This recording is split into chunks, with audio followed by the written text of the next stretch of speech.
Hello, my name is Brian Gomez, and today I'll be continuing the demonstration and showing how to set up Piggy Back. So we're going to go ahead and check the doctor's orders along with the MAR against the patient's MAR. Make sure that the doctor ordered the correct medication and for the correct patient, and the patient can accept that. So I'm going to go ahead and ask the patient if he has any allergies or anything. Well, before I do that, I'm actually going to first go into the room. I'm going to wash my hands. I'm going to don gloves, and again, I'm going to identify myself to the patient and also identify the patient, and again, question about allergies and also inform them of what we're doing. So gloves are on. Once also the hands are washed, gloves are on. I can also then make sure the table is locked and talk to the patient and say, hey, can I first verify your, my name is Brian, I'm going to be your nurse today. Can I verify your first and last name, date of birth? And then the patient will verify that and say, okay, so today we're actually going to be putting, the doctor prescribes some medication to be administered through IV. So before we begin, do you have any allergies or anything, or any questions? And the patient will say no. So I'll say, okay. So just for safety, again, I'm just going to look at the IV site, make sure, or the IV site, the IV site or the health block, make sure there's no irritation going on at all. But assuming there isn't, I'll say, okay, so I'm going to go ahead and get my equipment.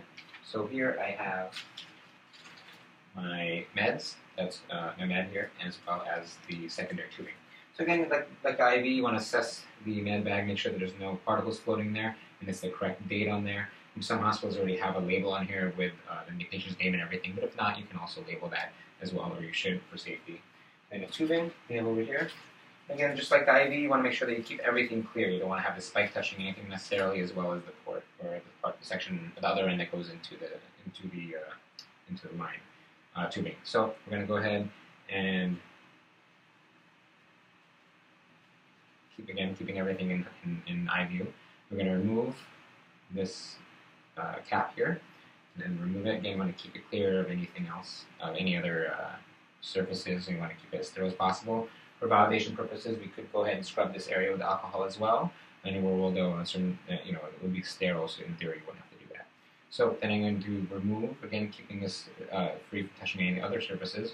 Remove the cap of this spike of the tubing, and go ahead and we're going to go ahead and spike the med bag here. Turn over. Now it's just like the IV bag. We're going to go ahead and prime and we're going to go ahead and prime this bag. So we're going to go ahead and hang this here first. Then squeeze again, just like the IV bag. Squeeze about halfway full into the chamber. And again, this would have been locked as well. Make sure this is locked at first because again, the difference between this and the IV bag, you don't want to waste any of this medication because it's important to the patient. So now again, I'm going to screw this almost all the way. And I'm going to open this line slowly though, because I want to make sure, and I want to get as much of the solution into the line and get as much air out as possible, but again, without wasting any of the medication. So I'm just going to open this line. Okay. There's some air here.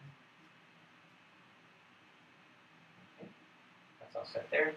So I'm going to go over to the patient again, and then again, just make sure the patient is all okay, and identify the patient as well.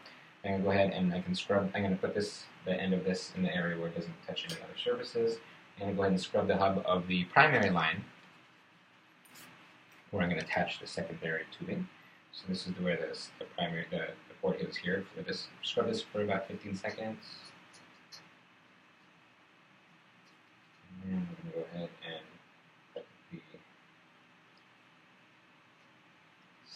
the med bag or secondary tubing into the primary tubing.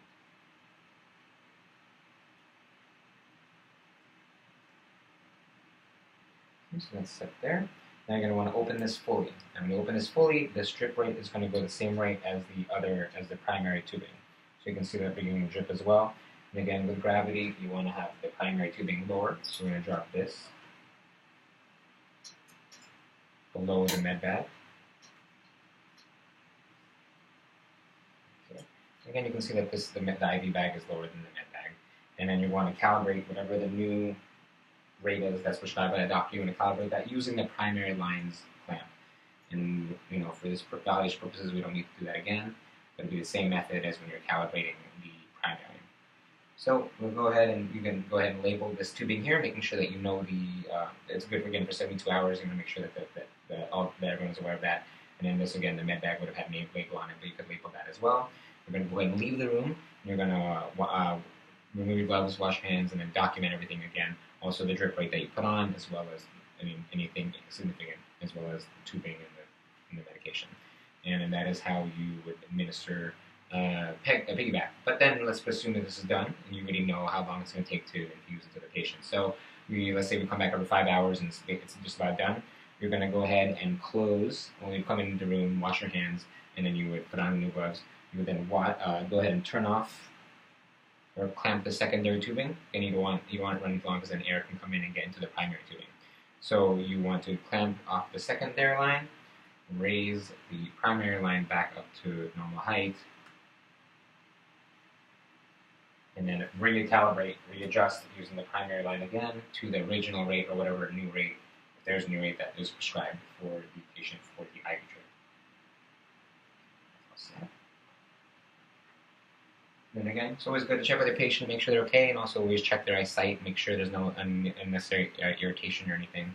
And then everything's all set there, so you can go ahead and leave the room. You can remove your gloves, wash your hands, and you can document again that the medication is finished, and then also also the new trip rate that you did for the IV, their original IV, and anything else that was note documenting. And that is how you do a Piggy Back for an IV.